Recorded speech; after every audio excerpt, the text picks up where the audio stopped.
We've learned a lot of things in JavaScript, and this includes outputting a certain value into the console.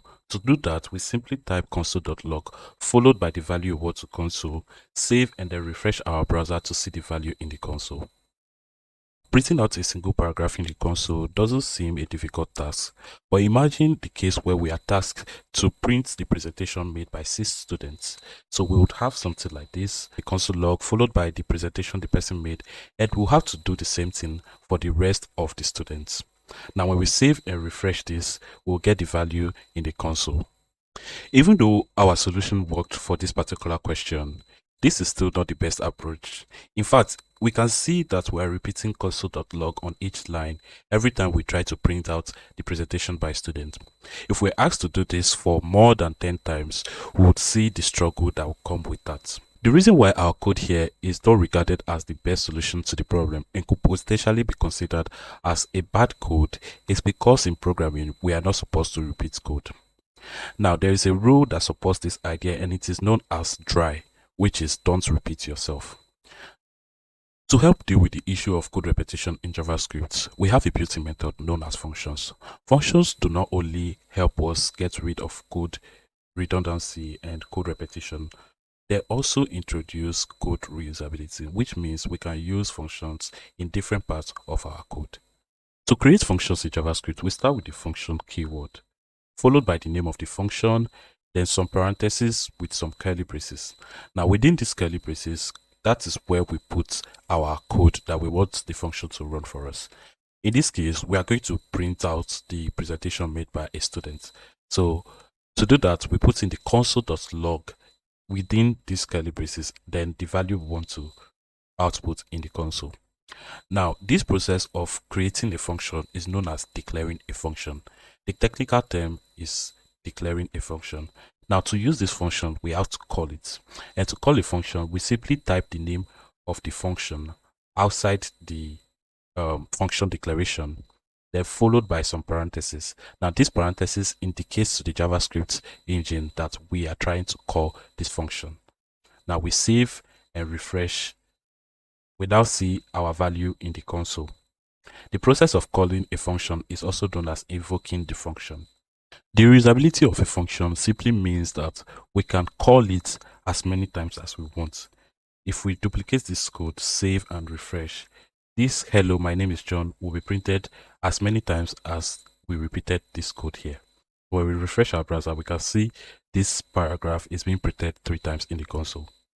We can observe now that calling our function multiple times helps us to type less console.log statements, and this actually gives us a foot ahead into solving the problem we had previously. But there is another problem. Even though we are able to get as many presentations as we wanted, we're still not able to change the name of each student. We're just getting the same John Doe on each line. To solve this issue, there's a built-in functionality that comes with JavaScript function, and these are known as parameters.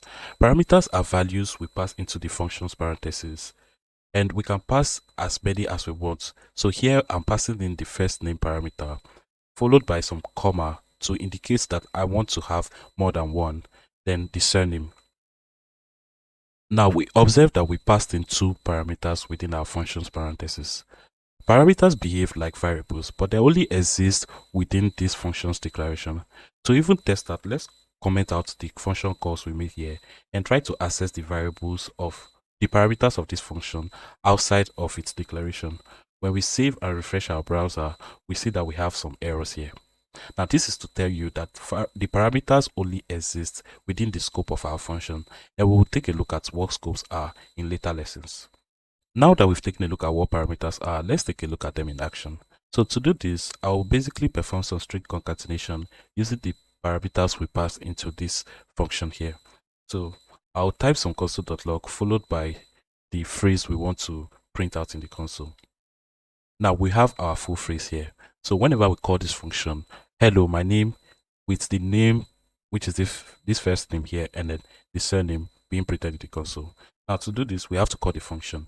Now, once we call the function, but this time around, we need to pass in some values within these parentheses here. So to do that, we'll pass the values based on the parameters we set here. And the values we pass within the function call are known as arguments. So the first one is John, and then the second one is Doe. When we save and refresh our browser, we can see John Doe being printed in the console. Now that we've seen that we can pass in some dynamic values into our function call, or these values known as arguments into our function call, we also know that we can call these functions as many times as we want. So to print the name or the presentation made by other students, we simply call the function followed by the arguments we want to give it. So the first name and the second name or the surname. And then we'd repeat this as many times as we want.